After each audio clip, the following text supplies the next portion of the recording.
Hello again, this is Caveman with 123-Caveman on eBay, and what we have here today is a 1/43 scale track. It's a mix of Revell track, Artin track controllers, power supply, etc.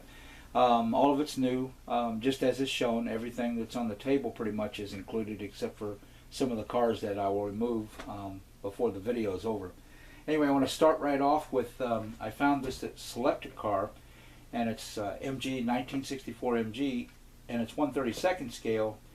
What I found is, because the car itself was small enough, and it's just for reference, is that you can take and run this car on a 1/43 track. Of course, I was going to presume, and I haven't tested it against all the Carreras and the SCX tracks and versus the transformers that they use. The SCX I think won't have any problem.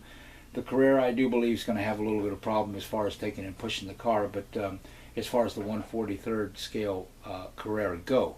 So I haven't tested those yet, but on the Artin with the Artin power supply, this is a 1/32 scale car running around, and I did take and put some inside guardrails because it wanted to take, and if I slowed down too much on the curve, it would take and actually take and let the tire fall off a little bit.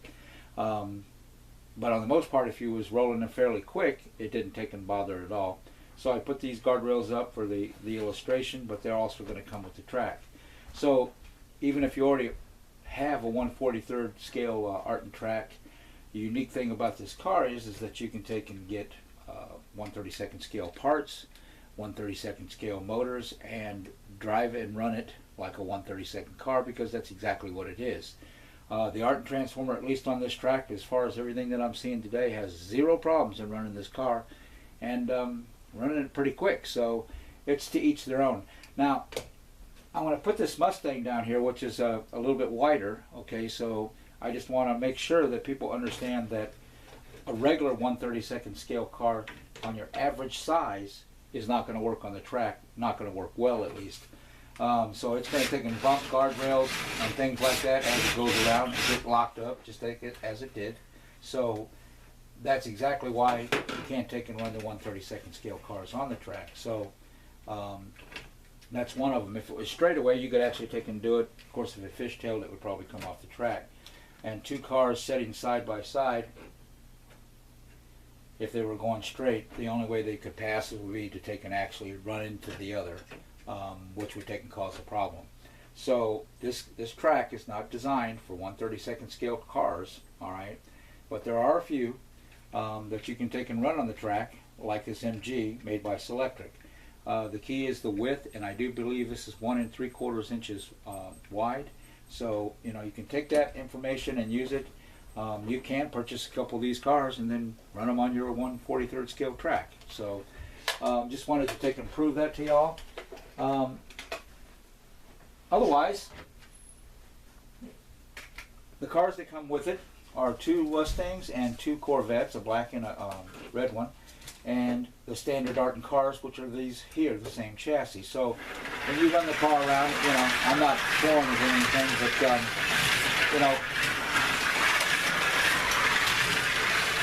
it runs well. That's barely pushing the throttle.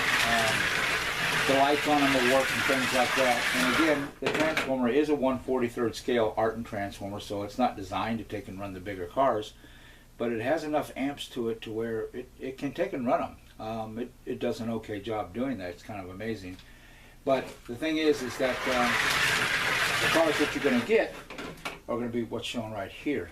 And this is just an illustration of, let's see if the brads hold up on it and stuff. This one here is from a spin track set, and it's just showing that you can run those cars on it also. You know, as long as they're not taking and getting hung up and stuff. And on the most part, when I ran it around before, it didn't have a problem, but there might be a piece of track over there just, you know, pushing up on it or something. So, yep, in fact I see exactly what's happening. Right here, when I put the track together, I pushed up too far. So you can run these truck cars on there. It's not a problem whatsoever. Again, you get the 4 cars, all the track that you see. This is 4 foot 5 inches by 5 foot 8 inches this way, and there's 22 foot of road space as far as driving the distance by measuring the center line. And that does include the other track that are laying up there, which are included. So that's basically the track, and I appreciate your time, and I'll talk to you next time. Bye now.